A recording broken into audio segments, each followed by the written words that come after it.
traders, welcome to another price prediction video of mine. In today's video, we're going to be looking at a different way of doing a price prediction. And instead of me indicating a point where I think price is likely to move towards, I have four scenarios here with different probability weights. And I'm going to explain through these three steps of how exactly I got those probabilities. So what we're going to be looking at today are stop loss hunts, sentiment and volume, and also the fear greed index. If you haven't seen my videos on these, I'd recommend that you watch those, but this video likely still will make sense even if you aren't aware of any of these terms. All right, so now let's take a look at liquidity pools and stop loss hunts. When I refer to those terms, really what I'm referring to is when price goes slightly above a high or when price goes slightly below a low, a previously established low or previously established high. Let's take a look at a few examples of what is a stop loss hunt and what are prices that are likely to see a stop loss hunt in the near future for Bitcoin. One example here, price went here, price went lower, and then price went just above this high before moving lower here. This is a really common pattern that occurs so that retail traders who are on the sidelines and asking, should I buy, should I not buy? Well, when they see this occur, when many traders see this occurring, they just want to buy. So a lot of retail traders buy, and naturally price just goes down. Another just simpler way to look at a stop loss hunt, instead of trying to get into theory, is just trying to see, should this happen in a genuine uptrend? Should this happen in a genuine downtrend? Typically, a stop loss hunt is going to have three features. The first is when price goes, let's say, slightly below a low. So here, this is a major low. So let's say the price went slightly below this major low. Price will then go sideways. And then after price goes sideways for a bit, price is going to move up. This occurs because the amount of seller interest has already been tapped into. So everyone who wanted to sell at these prices has likely already sold. So if there's no more sellers here, price is naturally just going to have an easier time going higher. Now, funny enough, this is, I did know this before, but it was this price point right here at 6,000 that price actually had a stop loss hunt at. So price went just below 6K down to about 5,700, 5,750, and then price rebounded right back upward. So this is a common pattern just for price to collect many sellers who are just eagerly selling here to institutions who are buying, and then price goes back upward.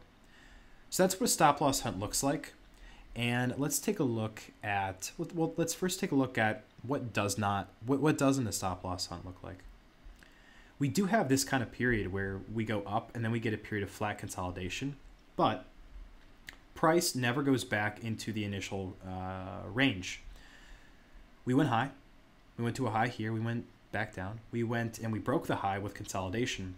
And this is a crucial point where either this is a stop loss hunt and price goes lower, or it's a genuine uptrend and price just continues to go higher. But price wasn't able to go any lower because there weren't any sellers at this price point who wanted to sell any lower. Anyone who wanted to sell was just going to likely sell here, and really not that much seller interest down here. So price just went higher so that it could find an equilibrium between the buyers and the sellers, which did eventually occur at the market top up here before the reversal. Now, when we look at this, I see two major price points where we have major stop losses for the longs. So if price goes down here, I'm expecting that a large amount of selling is going to be occurring from shorts entering positions and from longs having their stop losses hit. This does not mean that price is going to immediately dip and then reverse, but it is likely that if price moves on a low volatility flat range sideways after this happens, that price has a good probability of reversing. The major low that I'm talking about is here at 5,750, which is the low of this entire downtrend here. If price breaks through this low, I'm expecting a lot of stop losses to be hit. A lot of traders are going to be wanting to sell. News articles are going to be coming out that Bitcoin's dead. Major investors are going to see how they're pulling their money out or how they're shorting Bitcoin, to oblivion. And this is going to be a really good time to buy if price is able to move sideways and not continue to move down. If price continues to make new lows, that's telling me that it's a genuine downtrend and that there are more active sellers who are willing to push price lower. If price goes sideways, that tells me that stop losses have been hit everyone who wanted to sell has likely already sold at that price point, and the price is likely to rebound and go much, much higher. So I really do think that this is a genuine possibility where we get something like this, where, you know, dramatic arrow there, but where price goes down sideways and then we go back upward. But again, what would be a really good sign if this was happening? Well, a really good sign would be if price was able to go low, price was able to go sideways, and then price was actually able to go right back up into this trading range here. If that happens, then it's likely the price is just going to be able to go much, much higher, because in a genuine downtrend, that should not be happening. You shouldn't have a price point where price is able to go higher and allow traders who really want to sell at higher prices. Similar example here, just the opposite, where price went a little bit higher and then went much, much lower. And the giveaway with this pattern here was there. This is a sign of weakness for the downtrend, for the uptrend. But what we're looking for is a sign of weakness for the downtrend. And that did occur here, where we went just below 6K to hit many stop losses. And then when we go up to here, should this type of pattern be happening in a major downtrend? Probably not. And that's why we were able to go much higher. So I'm expecting that price may be able to go right down here, dip, and then go right back up. Again, if price does just hit here and then just continues to slowly go down or quickly go down in high volatility, then it's a genuine downtrend, and I'm not really expecting much bullish reversal. But I still think that this is a major point where we're going to be looking to see what Bitcoin can do if or when it reaches that point. The other important stop loss area is actually two other areas. One is at 7K. One is at this major high here. If price goes above 7K, I'm expecting that's going to get a large amount of stop losses from shorts.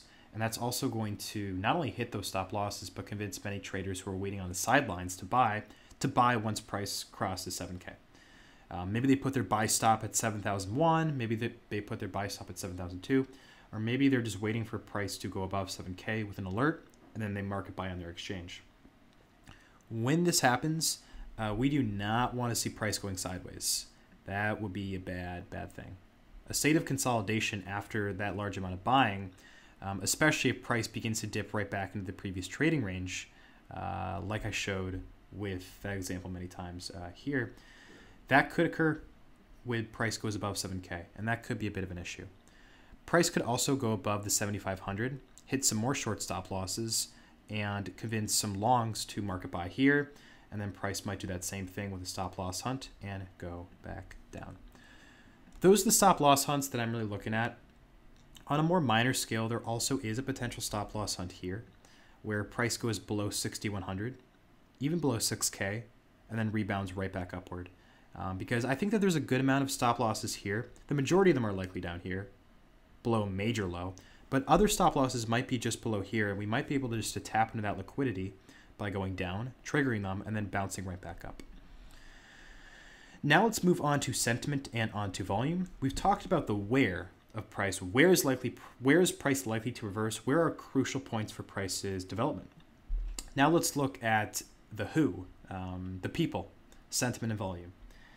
Volume-wise, this doesn't look great for an uptrend.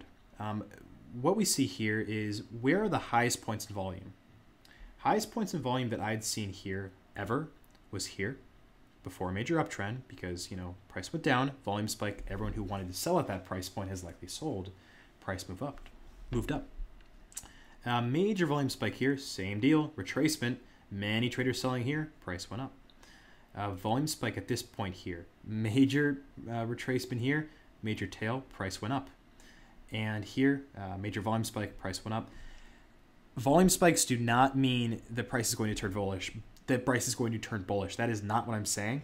Rather, what I'm saying is that volume spikes typically mean that price is going to reverse. So if there's a major uptrend and then you see a volume spike, that could mean that a large amount of traders have already bought into that uptrend, and that price is likely to move down. But what we see here is really a lack of volume spikes. I'm not seeing any major just mass amount of volume in a short period of time.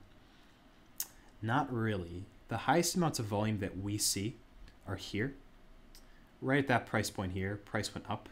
A lot of people bought here and prices went down. And we do see a little bit of volume spikes around here, about probably 2 times the moving average before price moved up. What I need to see is price moving down, hitting stop losses, and having a major volume spike with a low tail. That would be a very good sign for an uptrend. I would also not mind seeing just price moving on high volatility upward with a volume spike to begin a strong uptrend. But regardless of that, we need to see higher volume. We need to see more volume coming into Bitcoin, or we're just not going to be able to move any higher. Because typically, a major change in volume is going to lead to a major change in price. And you can see that all around here. Price is in a stage of going down. That stage changes when a lot of people sell here, so price goes up. Price is in a state of moving up, but then a lot of people buy here, a volume spike, so price changes state from going up to going down. We need to see a major spike in volume here so the price can have the flexibility to go higher. But what we don't want to see is price going up, major volume spike right above a liquidity level or a pool of liquidity like 7,070, right above 7K, volume spike with a high tail, price goes down. That would be bad. That'd be a lot of buyers piling into the trend. So that's volume. Now let's take a look at sentiment. Typically when we look at sentiment, we want to buy before everyone else buys. And when we look at the absolute lowest points in buyer sentiment, here, it's this green line that's fluctuating. That's the sentiment percentage. Great spot to buy would have been when everyone else had sold. Here. Really low sentiment at 46%. I'm reading that right there. 46% price went up. Sentiment's at 40%, price went up. Sentiment again went down to 40% right after that downtrend when many traders had sold. 40%, price went up. Now many traders have bought, which is typically a sign that price is more likely to go down than go up. Again, I need to see a spike in volume. I also really need to see sentiment going much, much lower. I need to see sentiment doing something like this, dropping very quickly. If we don't see sellers beginning to enter and longs beginning to exit from the retail market, that's showing that the institutional market might not be accumulating positions and trying to press up an uptrend. So I wouldn't mind seeing price go down and then seeing a major drop in sentiment, or even prices ranging and just having sentiment slowly fall off. Those would both be scenarios that are possible. And finally, let's take a look at the Fear Greed Index. This is an index that is from 0 to 100, with 0 representing extreme fear, 100 representing extreme greed. Extreme fear we typically want to buy, and extreme greed we typically want to sell. And here are the 5 data sources if you're curious about how this is calculated.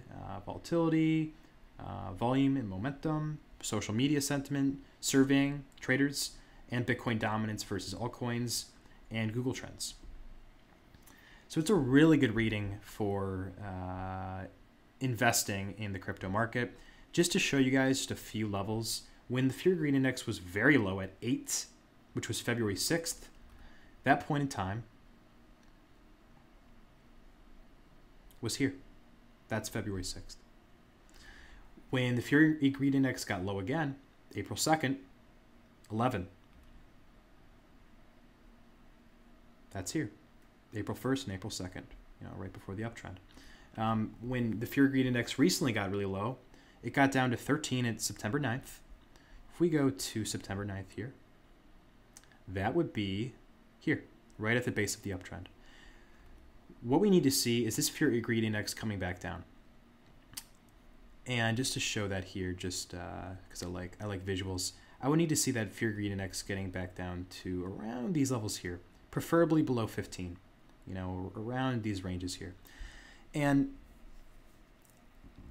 I don't think that price is likely to begin a major uptrend because I think the market's gotten a little bit too greedy. We've gone from a 13 all the way up to 43 that's a rise of 30 in the Fear Greed Index.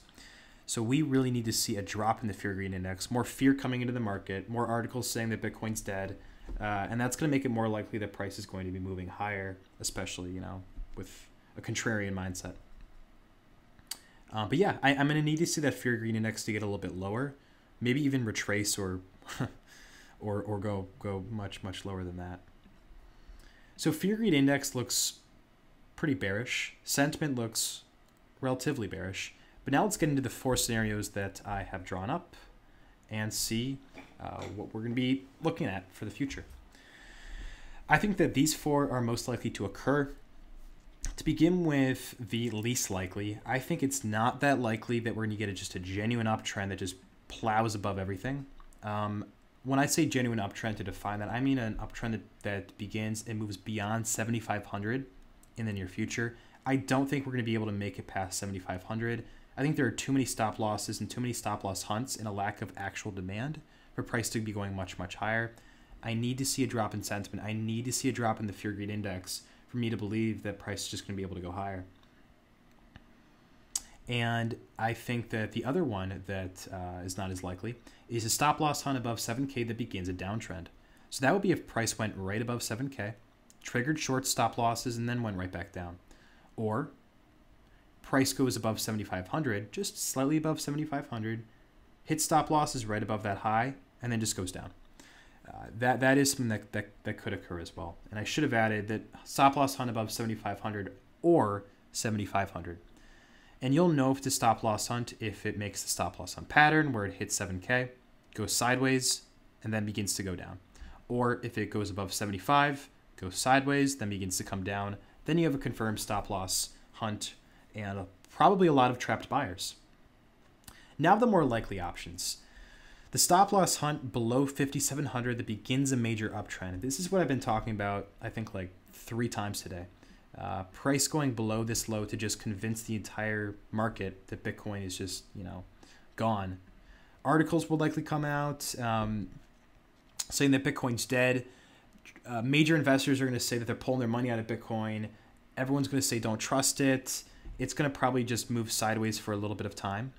And if price goes down here, those articles come out, sentiment falls off, no one's buying, no one's even talking about it. And if it is, it's very negative. Price might go sideways.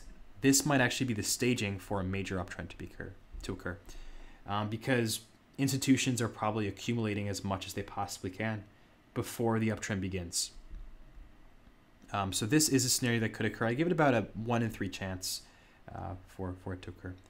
Most likely, I think, for the coming future is just ranging between 6K and 6,900. I think that's between here and here. Really, that blue box. Oops. Let me zoom in on that. 6K and 6,900 is there. I think that this makes sense for just a range of consolidation and just price kind of ranging. Price might go a little bit above this high to trigger some stop losses, maybe to 7K to trigger some stop losses. Price might go just below 6K, 6,100 to trigger some stop losses down here, and then just go back into the range. And we might just get some range bound action for a little bit of time. And I give that about a 50% chance. So that's going to be it for this video. We have looked at price action and stop loss hunts at points of major liquidity, just below here, just above here, and just above here. We've looked at sentiment of how it's a little bit higher than we would like it to be and how we want a drop in retail sentiment, Bitfinex retail sentiment. We looked at volume and the lack of volume that really Bitcoin has now, meaning that a major trend is likely not to emerge until we begin to see some major volume.